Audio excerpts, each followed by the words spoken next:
All right, you happily miserable accursed, let's get this somewhat hobbled but not mortally injured pod underway. I'm David Herle with 2/3 of our political panel. Jordan Leichnitz is here. Kory Teneycke is here, coming to us live from France.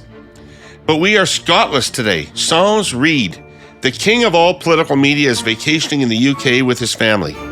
Trolling Reid's Instagram, I can tell you they're having the full UK experience. Fish and chips within 2 hours of getting off the plane. London, Spinal Tap lessons at Stonehenge, auditioning for Bridgerton in Bath, Tottenham footy match, and now a slow train to Glasgow on the Caledonian Sleeper.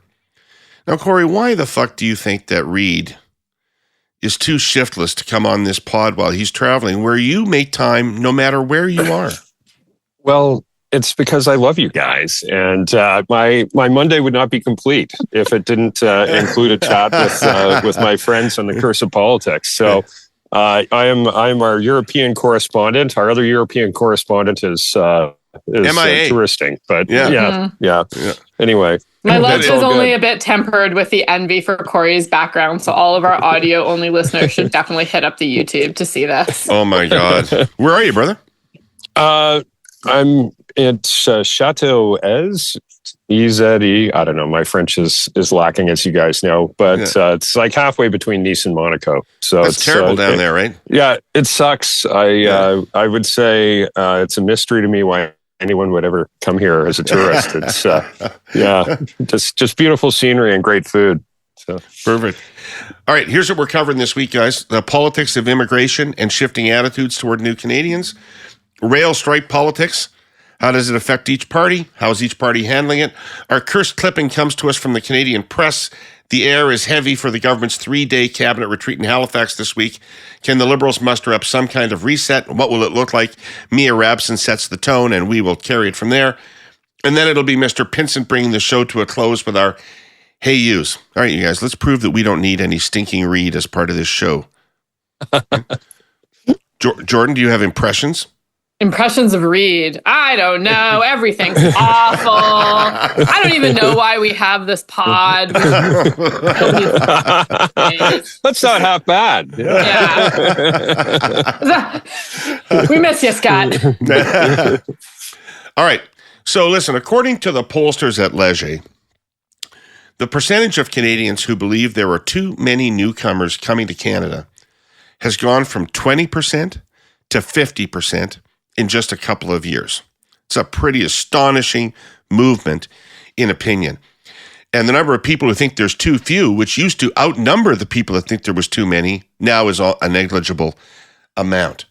The research, I think hopefully and optimistically, indicates that this turn is not based on nativism, on a sense that immigrants are changing Canada or threatening our identity. Rather, people seem to have the pretty practical view that we don't have enough houses for them. And that seems like a reasonable point of view, and it seems like a pretty inviting political target. So, live from France, Kory, where this is a big issue, will immigration become, or is it already, one of the issues in the election? I don't think it is today, because I don't think there's enough contrast between the parties to really drive a big political advantage to anyone. But I think it has the potential to be. And I don't know, I see rumors that the government's going to be making some adjustments on temporary foreign workers. I guess we'll see whether that happens. They've already done so on foreign students, which I think is probably one of the greatest failures of government and policymakers at the federal and provincial level, frankly. What's gone on in that space from, a negligible number of people who were coming to universities to study to literally hundreds of thousands of people, many of them being defrauded, frankly, in terms of the schooling that they thought they were coming to get and what they actually got when they arrived. And then others who were coming in under what I think it's best to term fraudulent intentions, where there wasn't even a pretense of going to school, but they have a student visa. And well, that's sped up Uber Eats deliveries in many parts of the country, including where we live, David. I think it's come a horrendous price for those who are trying to find affordable housing within the GTA. So, it's, I think it has the potential, and I guess we'll see. But it would be a real shame if Canada lost the consensus that it has around immigration, because I think it's served Canada very well since its inception. However, as if you were to ask Angela Merkel or others, like if you increase the numbers too fast around immigration, it comes with blowback. And we're dealing with a housing crisis. We're dealing with an affordability crisis. We're dealing with an aging population and a lack of workers in certain areas.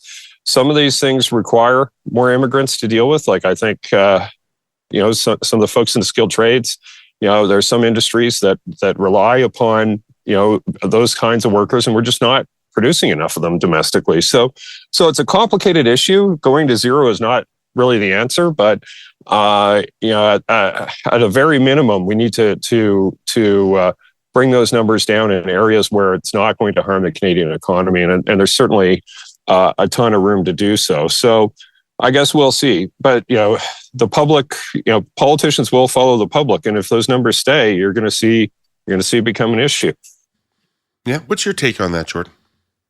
Yeah, I mean, I don't disagree with a lot of what Kory said. I think that, broadly speaking, what I find troubling about the current discourse and the sort of turn in political sentiment around immigration is how much of that seems to be driven by real issues in temporary immigration to Canada, not necessarily problems with permanent immigration to Canada. But of course, the switch in public sentiment bleeds across that distinction and influences how people view permanent immigration, which is, like, just to be completely clear, absolutely a massive engine of Canadian economic growth and productivity. Like, this is where our future workforce is coming from. If people like me ever want to enjoy social programs in our old age, we need really strong immigration to Canada. So I think that part of what's going on here is that the way the temporary immigration system, and in that I'm including temporary foreign workers, but also student visas, that program is, if you kind of imagine permanent immigration to Canada like a pie, right? The government bakes a pie every year. The pie is a fixed size. The slices can be different sizes, your economic immigrants versus your family reunification versus your refugee resettlement. You can adjust the slices, but your pie is a fixed size. The problem with the temporary streams is that there's no limit to it.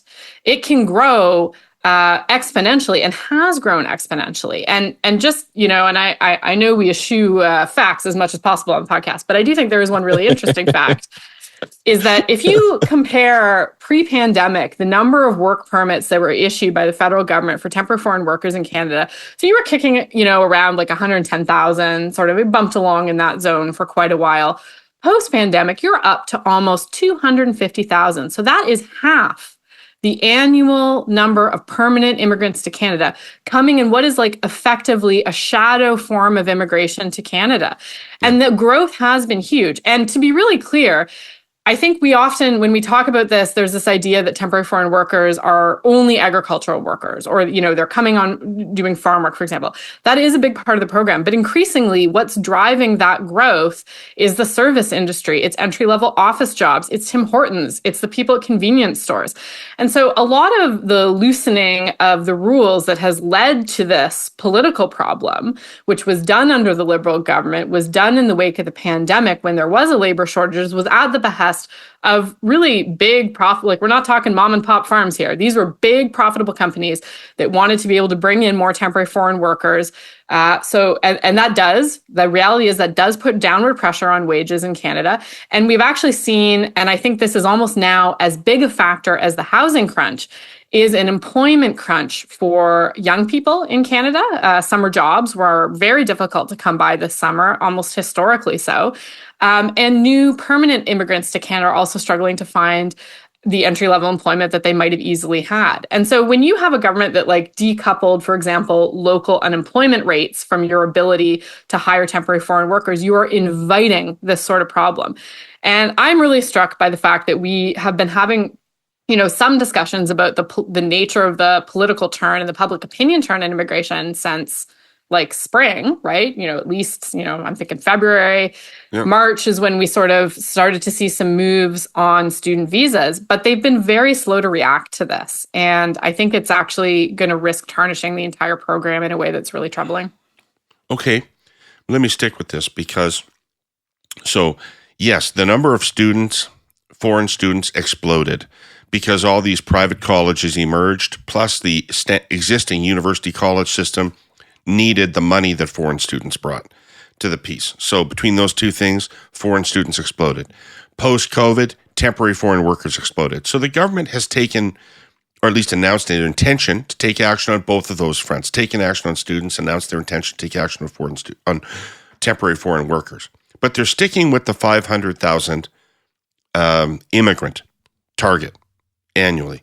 So that still means that between immigration, temporary foreign workers, and students, we're likely to have 1 million new people enter the country next year. Okay? Yeah, it's a crazy number. And we're going to build 200,000 houses. Yeah. 200,000 houses. So Mike Moffat is at the cabinet retreat, and he's going to be telling them what he told me on the podcast, which is the most critical answer to our housing problem is demand. We have to curtail demand because there's no chance of meeting supply at these numbers. So is even the existing level of immigration a sustainable one? Or is there an opening for a political party to come along and say, you know what, we got to ratchet that down to 200,000 for a few years until we get this housing problem under control? And the other thing I worry about is what you alluded to, Jordan, which is the unemployment rate among newcomers is at 12%, double the rate of Canadians who not newcomers. And one of the other things that could turn people against immigrants is if they start to be seen as a major draw on the system, as people that are relying on social services and relying on government largesse in order to live, then people are also going to say, well, why are we bringing them here to do that? So it feels to me like a conflation of a lot of dangerous things. Either of you got something you want to pick up on there? Yeah, a few things. One, I'll make a slight correction on your intro. Like it's true that universities have relied on foreign students. There really hasn't been a big change in the last few years in terms of how many have come in, and they don't really add to the housing crisis because universities, for whatever reason, are required to actually have student housing for the people they bring in. And so, I look at my son who's at U of T. In residence, I would say, 80% of the people in the residence building he was in would have been foreign students. So, yes, there is an effect, but it's really the private colleges stuff that has exploded. But if you're looking at it at the scale of that, we went in Ontario like a couple of years ago from about 150,000 foreign students to, I think, 411,000 last year. And it was going to be over 600,000 this year if governments hadn't stepped in to claw the thing back. But that comes to another part of this. We don't have any export visa or exit controls around who's actually in the country and who leaves the country. I'm over here in Europe where if you come to France, they know you came, and when you leave France, they know you left. You can come to Canada, we know you came, but when you leave Canada, we have no clue that you've left. And so when you ask how many people have overstayed their temporary visa inappropriately, the government doesn't have an answer. And I think the last one I saw coming out of Ottawa was saying something like 300,000 to 500,000 people have overstayed. I doubt the number is that small. But when you look at a range that's that big, it doesn't really give you a lot of confidence in terms of what's going on. Like, that is a huge variance. And so I think as these visas expire, especially this last couple cohorts of students have come in, you're going to see a lot of them overstay. And you're going to see some of the problems that you talked about in terms of tensions with people feeling like there's a bigger pull on public resources. So, yeah, I think it's only going to increase. And to answer your other question about should the baseline number for immigrants coming into the Canada come down until we, stabilize this system a little bit and make some progress on housing.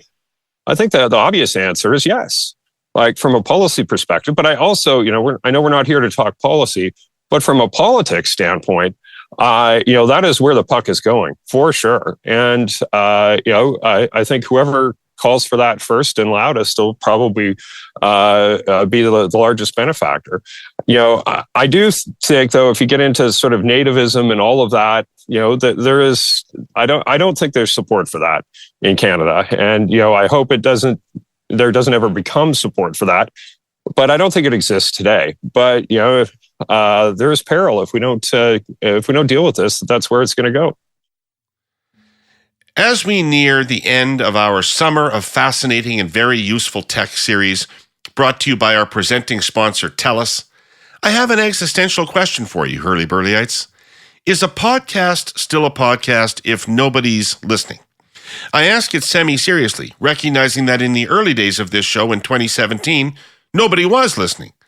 But that was their choice, and I'm damn grateful for the audience we've built in 7.5 years. What happens when it's not a choice? More than ever before, there are extreme, sometimes catastrophic weather events that threaten connectivity. Good thing TELUS thinks and acts differently when it comes to technology. It's part of their culture. From an investing billions of dollars to build their network differently point of view, and from a humans pulling out all the stops to keep other humans connected in an emergency point of view. I want to focus here on one important way they build differently. Unlike some other carriers, TELUS has committed to fiber optic cables, replacing the older copper ones. Their aim is to be 100% copper-free. Copper may be cheaper, but fiber is just better in every way. It's faster and far more efficient at transferring huge amounts of data over longer distances, making it easier to do everything online all at once. Fiber is stronger and more durable. The optic strands don't degrade like copper, and they can withstand storms and extreme weather events. Flooding or heavy rain will not impact their ability to provide connectivity. They won't corrode, break, or short out like copper will. Plus, fiber is not susceptible to signal interference or data errors. There's just more fascinating tech wound up in every strand of TELUS's fiber cable, hurly-burlyites, and more to come next week. Yeah, Jordan, the Liberals seem to want to stand and fight on 500,000. Mm-hmm. Yeah, and what actually really interests me is that Poilievre is not out there offering a different number, right? So we've heard rhetoric from him about decreasing the target, about aligning it with what businesses are looking for, which I would just, add, by the way, is a little bit what got us exactly into this problem in the first place. So I'm not sure that's a resounding solution. But he has not been coming out strongly on reducing the number and won't be pinned down on it. And I think in part, this is because this is a really delicate dance for the Conservatives. They are still smarting and still remember what happened in 2015, the barbaric cultural practices tip line fallout. So there's, and I'm not saying that Poilievre himself is necessarily putting forward some of those more nativist strains, what Kory was talking about, but there are certainly people in the party who might be inclined in that direction. And that has not been favorable to them in the past. So they do have a pretty fine line to walk on this issue, which is to tap into some of the frustration and the concern that people are feeling around what we can, I think, call liberal mismanagement of this, without necessarily allowing space for people who would take that too far in the wrong direction to harm them politically in the immigrant communities that they are, frankly, pretty successfully organizing in. So I think that's, they probably actually have the most difficult circle to square on that with their own folks. For the Liberals, I think that there is a lot of, they have a lot of brand comfort, certainly, in staying in a space where they're advocating greater permanent immigration. I actually don't think it's necessarily a bad place for them, but they have to show that they have been able to manage the system well. And the problem right now is that even a lot of people who have very positive attitudes towards immigration, they want to see integrity in the system, right? They want to know that the system is actually sort of working as it's designed to work, that it can, to Kory's point, that it can know who's coming in the country, that people are properly vetted. We just saw a case about this recently with the terrorism case in Toronto where there were questions about whether that was done. I do think that a few years of visuals of refugee claimants crossing the border into Quebec has done a lot of damage as well. Again, these numbers that we're seeing are not anything compared to what we're seeing in Europe. So I'm not like the direct comparison to Germany. I mean, I would quibble. I think like they had the number of refugee claimants coming into their country on an annual basis that we do permanent immigrants that we have chosen, which is a very different situation. But it does give people the idea that things are somehow out of control, even if that's not actually the case in reality. And I think the government's been really slow actually to grab onto that and to reassure people that the system actually is working. And so they are a bit on their back feet here. But I still think that the maximum vulnerability politically is for the Conservatives as we head into the campaign. I think we'd be remiss if we didn't point out one other, really interesting part of this issue. That concern around, high levels of immigration is highest amongst some new immigrant communities. So, where is it least popular to flood in hundreds of thousands of temporary student visas? Places like Brampton.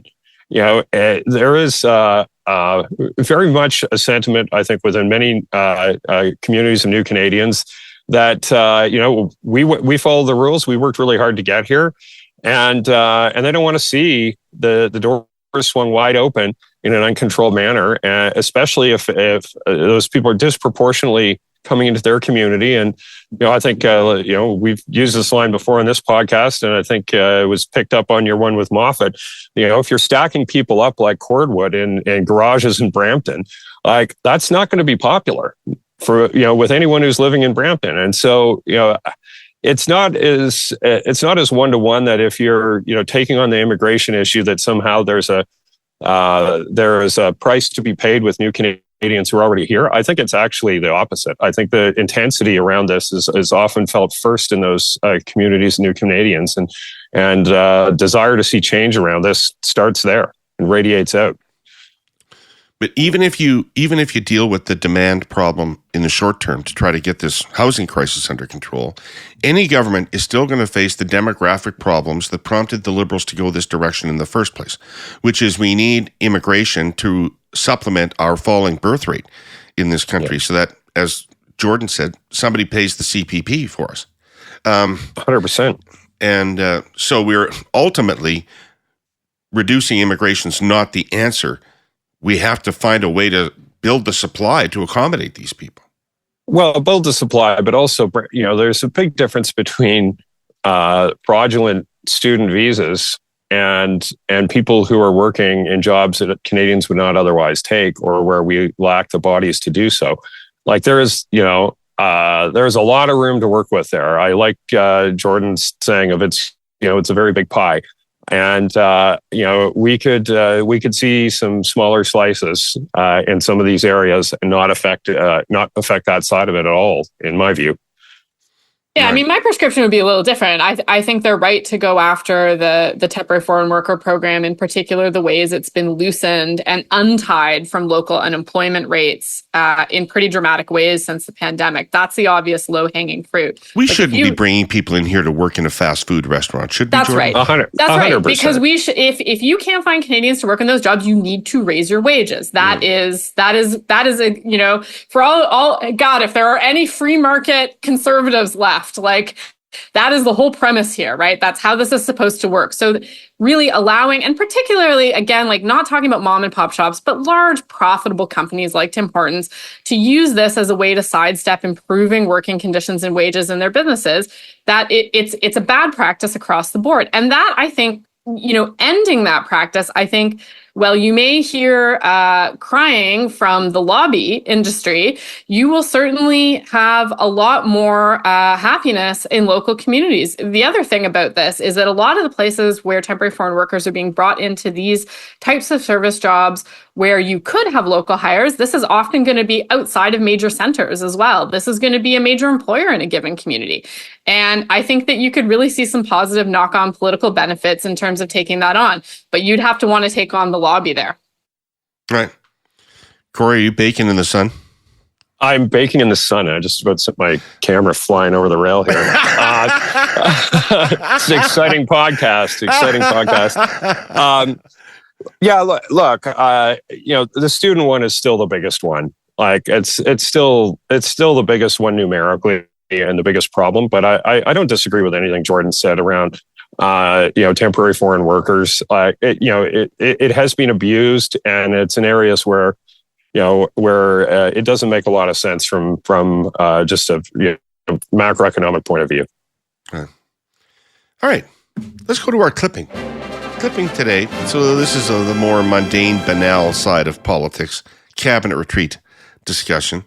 Mia Robson from Canadian Press says, Trudeau and his team are so far behind the Conservatives in the polls that if they were on a running track, they'd have been lapped by now. And with the next election at most a year away, the runway to recover is growing shorter by the day. Interest rates have started to come down. Inflation is back in a normal range. Wage growth has been strong. But housing costs and availability remain extremely challenging. Food prices are still high. And the Liberals have been unable to counter messaging from Conservative leader Pierre Poilievre that life has become more expensive and unsafe under Trudeau's watch. Marcy Serkis, the chief strategy officer at the Compass Rose government relations firm and a former, and I might say very senior and accomplished Liberal staffer, said most cabinet retreats are 90% focused on the business of government and 10% on politics and caucus management. This time, she said, there may be more focus on the latter, especially in the more informal conversations on the sidelines. This government desperately needs a reset, she said, but that may be as much about being better able to respond to the constant changes happening in the world and in Canada rather than trying to game out every step of the next 6 to 12 months before the vote. I think the reality for this retreat is that in some respects it's less about the agenda and the programming as it is being able to have some real frank conversations about where they all stand and whether they have the energy, the muster, the ideas, and the drive to keep going. So, Jordan, are they having frank conversations? I mean, no, I don't know, but whether they have the energy to, I was really struck by that end, whether they have the energy to keep going, what is the alternative? As Reid says, lay down and die. Is the cabinet just discussing, are they going to wave a white flag and unilaterally surrender? I mean, it is bleak out there. And I think that this type of coverage is pretty depressing heading into a cabinet retreat. Look, I mean, and I think this echoes what I said last week. Really, I think that the key discussion that they should be having from a political perspective, as much as, one would hope that cabinet would be focusing mainly on the operations of government, because they need to unfuck some of those. But they have a pressing political crisis, and they need to decide whether they're going to do something different in order to confront it. And they have yet to make that choice. So the steady on strategy that has been pushed by the Prime Minister's office, I think, is unequivocally failing. And so the question becomes now, what does cabinet and then what does caucus do if they are not in agreement with this approach? And I think that, the headlines coming out this morning about cabinet being an opportunity, for example, to temper expectations around the Montreal by-election, this stuff is just brutal. It's just deadly. They need a path that shows some sort of difference in approach, some sort of way out of here by changing their strategy. And until they are able to produce that, I don't think that they're going to get out of this doldrums. Kory, what would that plan be, though? I mean, honest to Christ, I'm in that business. And if I was in the cabinet and I was sitting around the table, the Prime Minister turned to me and said, Herle, what do you think our plan should be to get reelected? I would be like, I don't know. Are you running? If you said yes, I would say, I don't know. Yeah. Right? I don't have another idea. That's just it, right? But, as we've talked about many, many times, that is the obvious answer here. And you're seeing what that can look like south of the border right now. We went from a... By the way, Kory, can you stop for a sec? Can you stop while we celebrate the fact that Jordan is this excited about a candidate that would be a right-wing liberal in Canada and did not mention climate change in her speech? Listen, David, I have trust. But she wants to go to war. So, there's that. Lethal. Improve the lethality of the U.S. Army. Yeah, sure. Okay. We'll circle back to all of this because I think it's also a fascinating discussion. But look, that is the obvious thing. Like, they're not going to, they've lost, I think, the time and the opportunity to really pivot on things like the carbon tax. Like there was that ill-fated attempt with respect to home heating fuel, which they got the shit kicked out of them for doing. So I don't think they're going to go down that road again. And Trudeau's married to it. Like, so, on a policy stand basis, like they're going to stand by that policy. They're not going to reverse themselves, I think is what's going to happen. So then you're only talking about small things. And, what's being talked about for this cabinet retreat is, tariffs on Chinese EVs and batteries and steel and aluminum. Yeah, sure. Like, I think those are sensible things to be doing in the current context. And but they're not wedges. They're not wedges because everyone else called agrees. For it, Singh supports it. Everybody agrees with this. Ford's been calling for it. Like, industry's been calling for it. Yeah, and look, as a free market oriented guy, I'm not a huge fan of tariffs, but we're basically re-entering a version of a Cold War with a trading bloc of free countries that respect the rule of law and intellectual property and a rules-based trading system, and then you have China, which does none of those things. So you got to decide which side of that fence you want to be on, or you're just going to hand your entire industry over to a country that is at best a rival. And probably more aptly described as a long-term enemy from a foreign policy perspective. So, I don't know. I short of a leadership change, I think it's got to be some version of what we talked about for BC United, dying with dignity. Time to schedule your appointment for Maid. So, the Liberal cabinet retreat is on this week in Halifax. And our sponsor, CN, would like to take a moment to remind those in attendance of what the railway does in Nova Scotia. CN employs 400 Nova Scotian railroaders. It operates over 300 route miles in the province. It has spent $200 million over the past decade to build out its Nova Scotian operations and spends tens of millions in local communities. Halifax is the most important seaport on Canada's east coast. And right across the water from Halifax is Shearwater.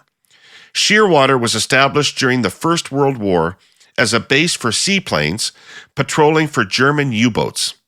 But now it's the site of CN's Autoport, which links the Canadian market with auto manufacturers worldwide. CN's automotive division is vast. It handles more than 2 million fully finished vehicles every year. If you bought a new car this year, chances are that most of its journey to the dealership was aboard a CN train. Across its network, from Nova Scotia to the BC coast and down through the American heartland to New Orleans, CN operates 18 automotive transit facilities. The Autoport in Halifax is a big part of that. Mostly, it handles the influx of new European vehicles bound for Canadian and American dealerships. Anyway, as I have said here often, the economy of Nova Scotia, and of Canada for that matter, rolls on CN's steel rails. CN moves cargo, moves it safely, and moves it on time. Man, what I'm hearing increasingly from people, and I don't know that it's true, but it's people say, he's doing so little to affect his situation that he must not be running again. Like, surely if he was running again, he would be doing something. So this is what people are concluding, just observing that somebody in this much trouble who appears to be not entertaining anything to do about that must be not planning to walk into the wood chipper. Well, I think, if you're in that caucus or cabinet, you have to hope that that's the case. But I fear that it might actually be the opposite. I fear that they have spent the summer somewhat hiding him because he's so obviously unpopular that having him out could only be a detriment to their numbers at this point. And that they still don't have a path out of that, because if he is staying, there are very few things that he could do. I still think that it is essential but not sufficient in and of itself to have a new finance minister and to present a new economic plan. Like, what is really missing from what the Liberals are talking about is any sense that they have reconnected in an authentic way with the struggles that Canadians are having on the affordability front. And I do think, much as we may laugh about what's happening at the DNC and Harris, look, I mean, you saw somebody out there who did something, I think, pretty skillful. She was out there talking about things that the NDP has taken, that ground NDP has taken up here around going after corporate CEOs, around things like price caps. So she's covering that side of the spectrum, also offering tax cuts for middle-class families, and really wrapping it all up in a way that I think is fairly compelling. And we're not seeing any effort or energy to attempt to do something similar here in Canada. And so that ground has been eaten by other parties, by the Conservatives, by the New Democrats, leaving the Liberals with defending the status quo, which absolutely no Canadian is happy with. So I think that short of the Prime Minister deciding that he is not going to contest the next election, and I still don't rule out that that might be the case. Time is running out, but as we saw in the US, these decisions can come very quickly when they come. But who's our Nancy Pelosi, right? Like, who is out there organizing things in order to make for a smooth, gentle push out the door for the Prime Minister? I don't think we have that. And I think that's a very big problem for the Liberals. Liberal Party doesn't have those kind of people anymore.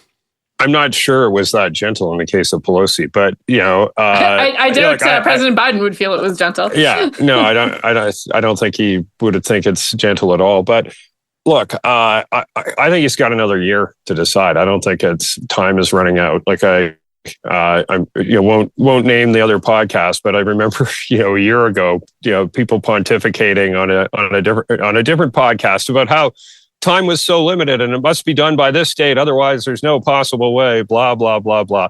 Not fucking true. You can leave when you want to leave and you can get pushed out, anytime in this business. But the push has got to basically come, as it did in the US, from within a caucus, like from within people who are actively involved in the party in that way. And we've seen it in provincial parties. We've seen it in federal caucuses. And it doesn't take a ton of people. It just takes enough, and the situation to be such that those people have some wind at their back. And I think there's all the wind in the world at their back right now. So we'll see. But it's leadership change or lay down and die. Yeah, I'm not sure this caucus has shown much ability to organize itself out of a paper bag, let alone a coup. So. And both Pierre Trudeau and Brian Mulroney went into their 5th year before resigning. Mm-hmm. Yep, that's right. Yeah. There's no, I don't believe in fixed election dates. It's not a part of our system. But there's nothing preventing them from going into a 5th year if they so choose. And, even if Trudeau were to stay, I got to think you'd be looking at that because, if provided you could maintain the support of the House of Commons. And, there's no upside to having an election now if you're the NDP, unless you want to just see your seats cut in half again. So I think it's probably more stable than the rhetoric out there would indicate if they wanted to go past. But the easiest way to go past is to call a leadership race next summer. Yeah, Jordan, what would have to change? What would the NDP have to see for their electoral calculation to change? Because we've talked on this pod about how, they're likely to suffer some serious losses in some ridings to the Conservatives. But, I had Dan Arnold and Frank Graves on last week on the Hurley Burley, and they were talking to me about how young women have abandoned the Liberal Party completely and gone to the NDP, right? Okay. Young men, Conservative, young women, NDP. No Liberals among young people anymore at all.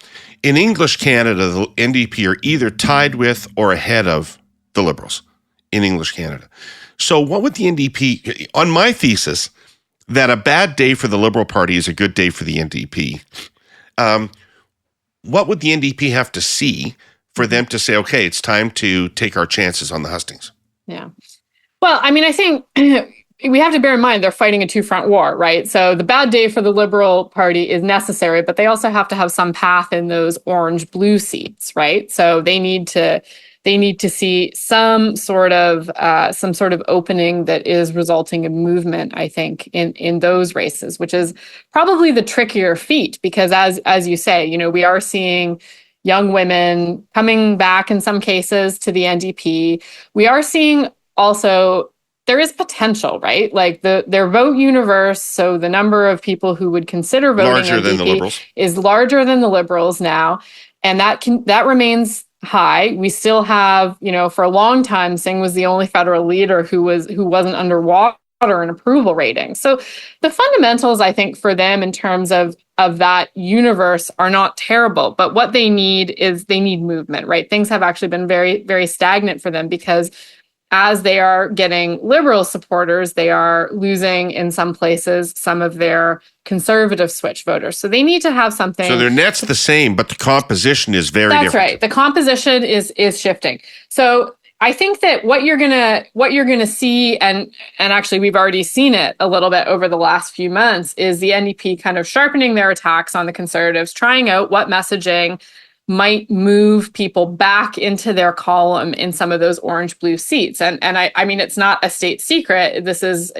certainly in all the polling that I've seen, and it's in lots of public domain stuff as well, which is that when you characterize what the Conservatives will cut in ways that go right to the programs that people view as important in their lives, so CPP, EI, healthcare, things like that, that is the thing that tends to bring men, and again, this is true across regions, back into the fold. And so I think the question for the NDP is, how do you get liftoff on that message in a media environment where nobody's really reading mainstream media, where as the fourth party, they traditionally have a much smaller megaphone to get that sort of message out. So they need to figure out how they can get paid media to carry that message.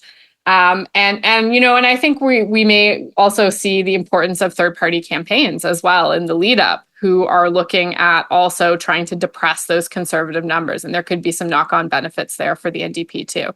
But I think what really the NDP is looking at as well is what is also the moment of maximum weakness for the Liberals. Because if you have a lot of stickiness in those numbers for the NDP, they may need to make a gamble that some of the movement is going to happen during a campaign if their fundamentals remain solid, that they can capitalize on that. But where there is more movement is downwards in the Liberal numbers. So they're also going to be looking at where is the moment where the Liberals are the weakest. And I think that that's going to be important for them in their calculations as well. That electoral thing is interesting because, you know, the Liberal Party has almost no floor. Apparently. No. Yeah. Unlike the other two parties, that has almost no floor. So when there's a run on it, it can go forever. Yeah. Kory, just one last thing on this. I'm wondering whether, because, you know, Kamala Harris is promising a middle-class tax cut. And Wab Kinew got elected by promising a tax cut, in part. And I'm wondering whether the Liberals, if they were to introduce a tax cut, like, because Poilievre has kind of left this space a little open, in my view. He's promised to get rid of the carbon tax, but stripping aside all the rhetoric, we all know that's going to be a pretty marginal benefit to taxpayers when you net out the rebate. We can debate about whether it's a benefit at all, but it will at best be a marginal benefit. So it's not a real cost of living initiative. Whereas it'll be a significant one for me, which is all I particularly care about. But. Yeah. You heard it here first, friends. So if the Liberals were to emerge in the fall economic statement with an actual tax cut, which is what people want who are struggling under this cost of living thing, they don't want a targeted government program. They want more money in their pockets to spend at the grocery store or wherever they want to spend it. So the Liberals could still be the first people to really respond to that. That's an interesting idea. The thing I worry about with, you know, whether you did a HST rebate or whether you did a more broad-based tax cut of one form or another, like, it's pretty expensive. And a lot of tax cuts I don't see in past experience them moving a lot of votes. Like, people don't notice right away, and sometimes don't notice ever. That you've provided a substantial tax. Well, economists will go crazy, but they notice the GST. Like if you drop the HST, they would notice that. They would notice that, which is the approach that Harper took, and after looking at a range of options, like that's the one you want to do, in my view. Yeah, it would be interesting. I don't know. I just think it's you're asking a lot of that change. That policy change, if you think it's going to turn the tide for the Liberals right now. I just think it's too little, too late. Well, actually, Kory, to be honest, when I think about the Liberals right now, I think about how to get them back to 30%. I don't think about how to elect them, right? I think, how do you survive? How does the party survive this election campaign? Look, fair one. But I don't know. I think it's pretty thin gruel.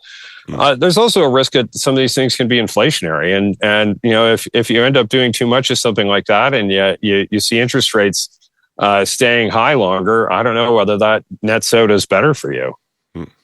I think they're better to see the economy turn around a bit. I don't think we have stuck the soft landing yet. There's lots of indications that we could have a slowdown in our near future. If that happens, things are worse. And, certainly the high interest rates are not helping us on housing. They're not helping people on affordability. I think getting those down is a far better focus for them than tax cuts. Jordan, what do you think? I mean, progressive politicians seem to be embracing tax cuts as the way to deal with the affordability crisis for people, yet the Liberals and the NDP here federally seem to be averse to them. Yeah, I think it's interesting because you wouldn't necessarily characterize the Liberals as averse to them, because they actually, they've been tweaking the tax system in the other direction, of course. They've been increasing taxes on high income earners, which I think is half the equation. But to really get the maximum political punch, you have to fully Robin Hood it, right? You gotta take from the rich, and then you have to give to others. And the form of give has been, in terms of program spending, which I think has been harder for people to connect to, and really wasn't sold by this government either. They also didn't make a concerted effort to go out and sell that. I think maybe the exception to that was there was a brief flurry of activity late in the spring on pharmacare, where they decided for about 3 weeks that they were going to go out and sell this as, but again, like everything else, tactics wise that this government has tried lately, there appears to be no overarching plan and no sticking to it long enough in order for it to show any benefit. So I actually don't know that we can categorically say that Canadians wouldn't respond to a well-messaged, paid campaign that enduringly made that case, because we haven't seen that. And I also don't know that we can say that the parties are allergic to that. I think that hasn't been the fashion lately, but that certainly doesn't mean that the next campaign won't contain those things. And I do think we see hints of this, provincially as well.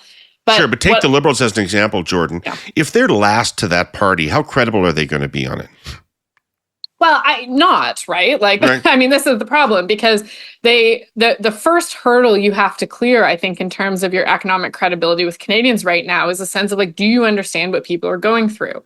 And despite, for the better part now of 2 years, it being obvious that there's a disconnect there, the Trudeau government has yet to somehow crack even the empathy code with Canadians. There is not a sense that they have a major spokesperson in that party who gets how people are doing. And I think that before we get into what the policy solutions to that, until you clear that hurdle, it's all a bit for naught, right? Because there's Yep. Yeah. There's no sense that the empathy, the connection is actually there. So I don't know, we could dream up the most elegant tax proposal. And I think that there are many options on the table if you wanted to provide a tax cut targeted at lower and middle income Canadians. And I can hear Tyler Meredith on his keyboard right now. But the real problem that they have is messenger ability to cohesively deliver a message, and the fact that they just seem so deeply disconnected from the struggles of regular people that I don't think anyone's listening anymore. Right.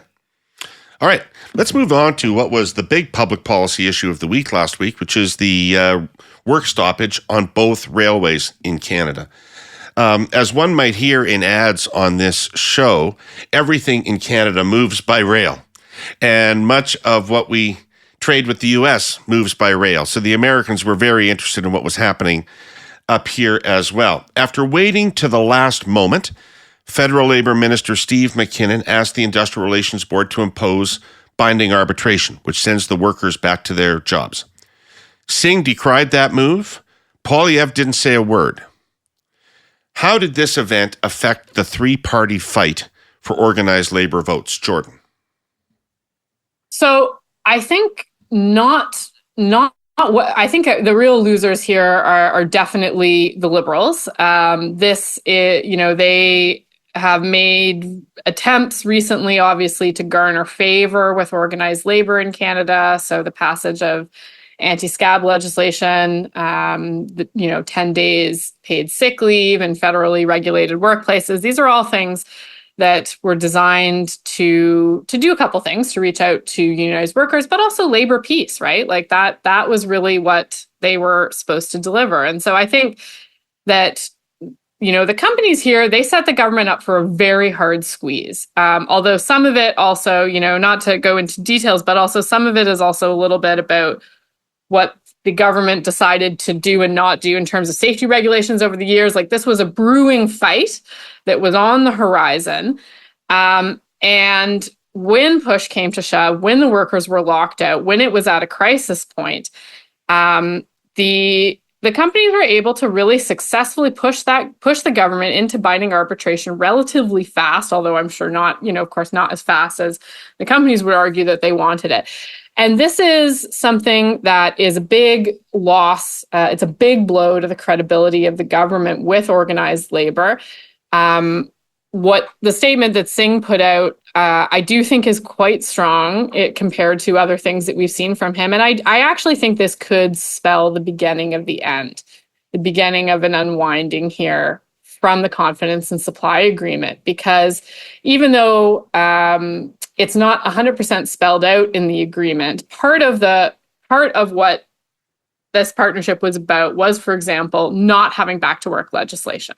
So that is, that's in there, right? And so to reflexively go to binding arbitration, really, it removes the incentive for companies to bargain in good faith. This is something that is logical. The NDP is going to decry. So I think the government has no allies next to it, because the Conservatives are also maintaining their strategic silence on this, right?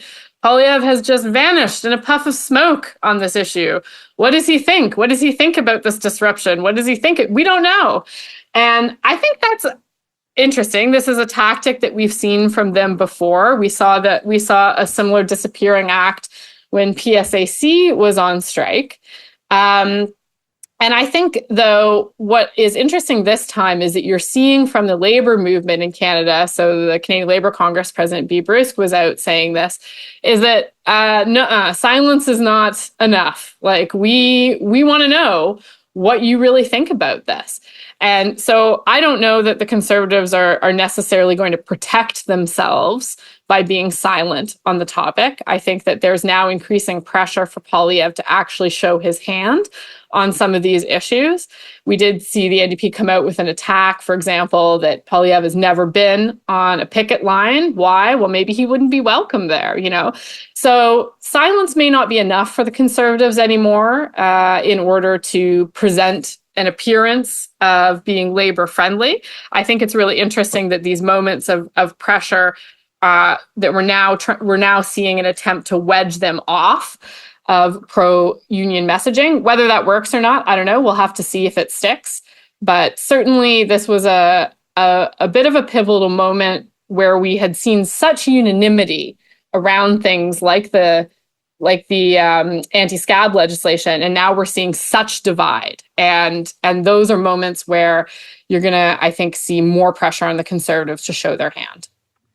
All right. Now, Kory, I have a slightly different take than Jordan, and I'm going to state it to set you up. Sure. Which is, I think that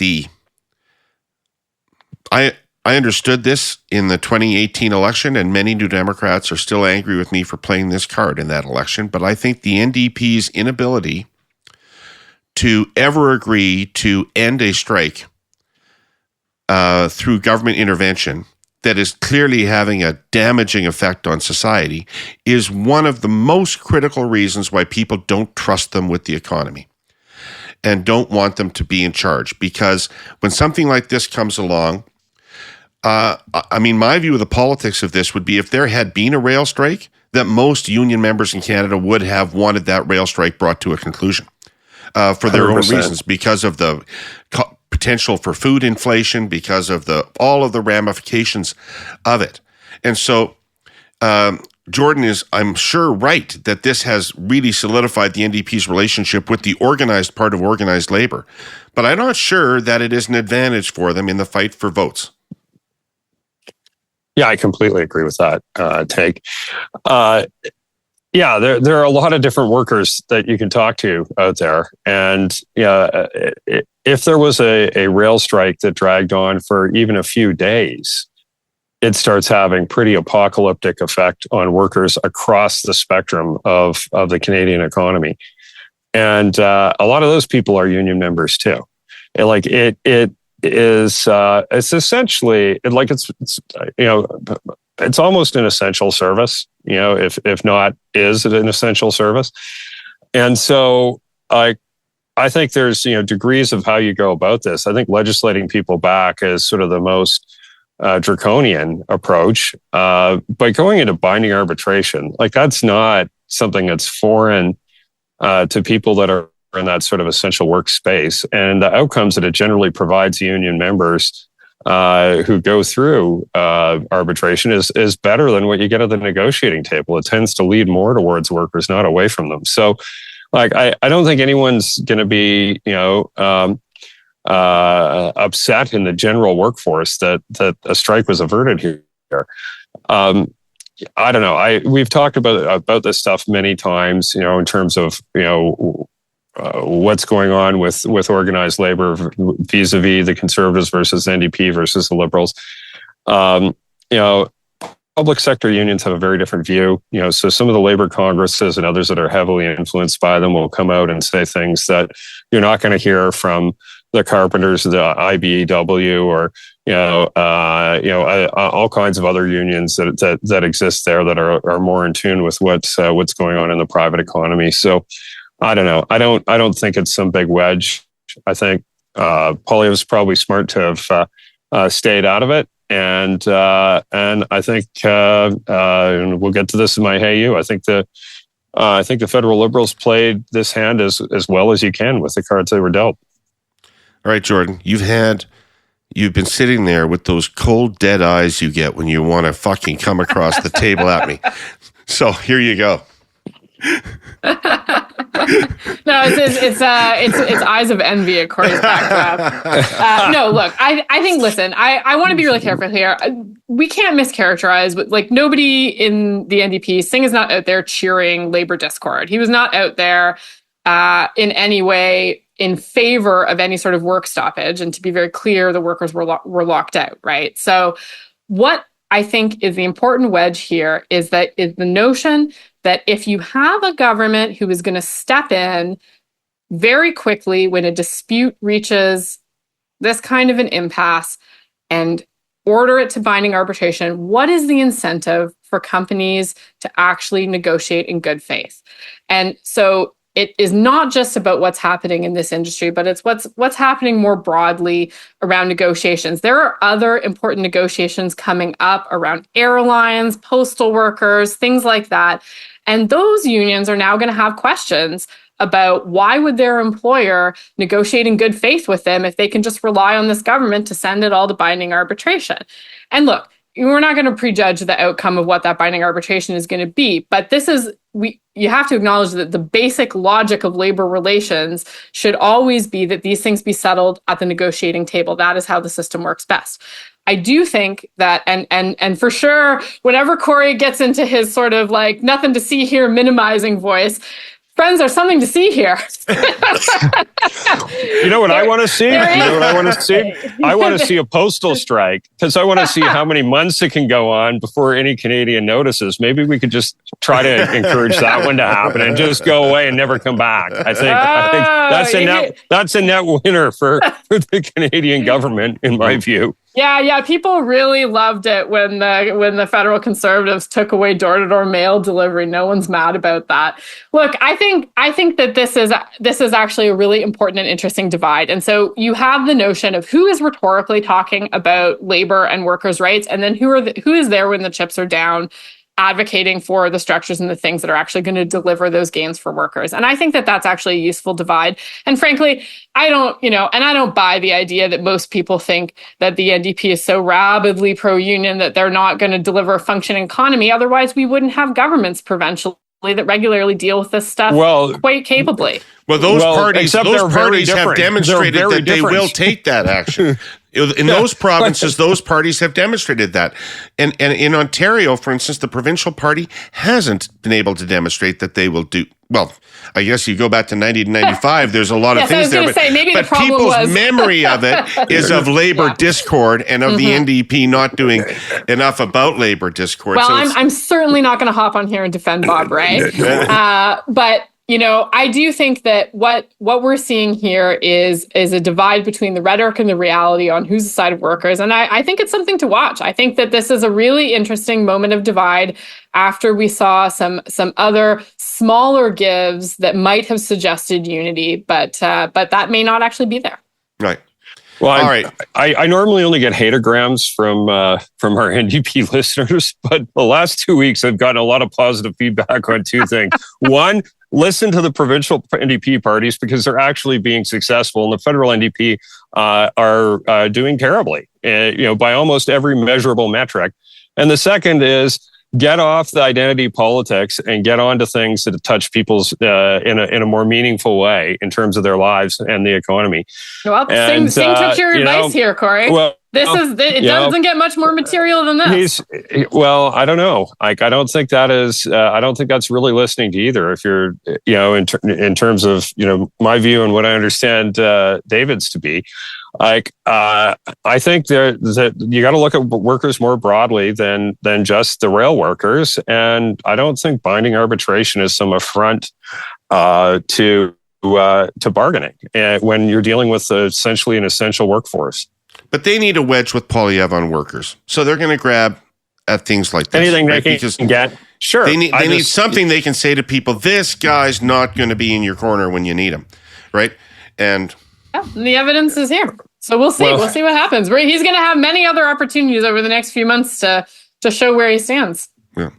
All right. I think what's most needed here is for Kory to get an Aperol Spritz. And he's looking a little sweaty there. And get on with his day. So, Mr. Pinsent, could you please ring in the Hey You so that Kory can get out of here and get to a bar and start to enjoy France? Ladies and gentlemen, please return to your seats. The Hey Yous are about to begin. All right, who's got a Hey You? I'll go first then, because it comes right off of this topic. My Hey You is to Steve McKinnon. He's the newest member of cabinet federally. I know we talk shit about the federal government and the Liberal cabinet nonstop. So I feel I should put a good word in at least once, so I don't look like a total partisan hack. I think Steve played this as well as you could with these cards, like to legislate back to work for reasons that Jordan went through. I think quite eloquently. As a non-starter, you'd risk the life of the government and the agreement you have with NDP if you went that route. And you want to try to play this down the middle of the fairway in some way, and it's a very narrow fairway on this one. And I think averting shutdowns across the economy as a result of this is maybe not gaining them any votes, but I think there were a hell of a lot of votes to lose if that had been the outcome. So to Steve, for first at bat in cabinet, I think solid base hit there. Excellent. I agree. I would echo that. What a welcome, eh? Yeah, boys. Jordan? So my hey you this week is going out to the Ford government on the safe consumption sites. So Kory, don't get your Aperol spritz just yet. And I'll state a personal bias on this. So I live less than a kilometer away from a safe consumption site, and in a community where we've seen a lot of the impacts of visible addiction, homelessness, and it is really troubling, and there are really troubling safety implications for that. But I think that the decision to shut down so many of these sites is not just a bad policy one, and many others are out there making that case, but it's really summed up by the fact that you can't offer people treatment if they're dead. And also by the fact that if people don't have a safe place to consume, they're going to be doing it in alleys, in my backyard, in other sorts of public places where we don't want that.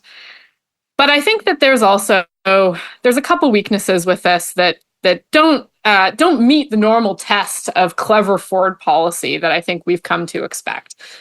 And the first is that I think really, Ford had an opportunity here to actually round out some of the public discussion around how to confront the addictions crisis. This is a big problem. It's a big problem in every province. This is not one that there's one singular solution to.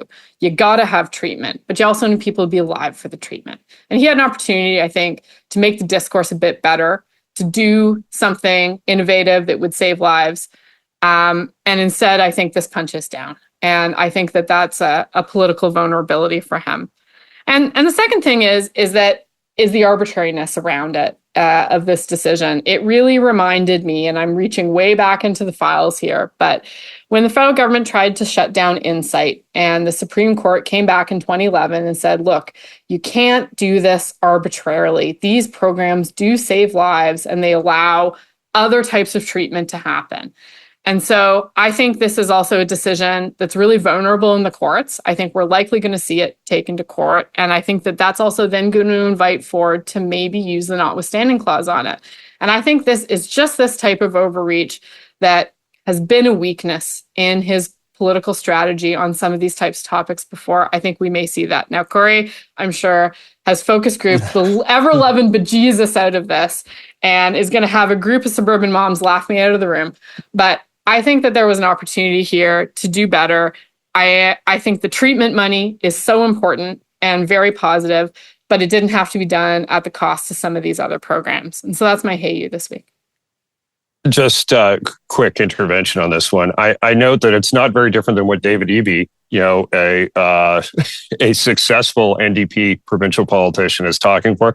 And I also note that Andrea Horwath, who's a longtime NDP leader in Ontario, put out a press release endorsing the change. So, well, Kory, it all just goes to show that where you stand, closet conservative, in my view, she's the dominant party. Where you sit, right? Yeah. Well, nobody's shutting down all safe injection sites, but a landscape where the rules around where you place a marijuana dispensary in Ontario being tougher than the rules around where you do a safe consumption site is something that you'll have a lot of trouble finding anyone in the province to agree with you on. Yeah, look, I'm not going to debate the policy of it. I agree, we need more treatment, but I think there was a way to do it that improved the public discussion about these policies and didn't make it poorer, and that's not what the call was.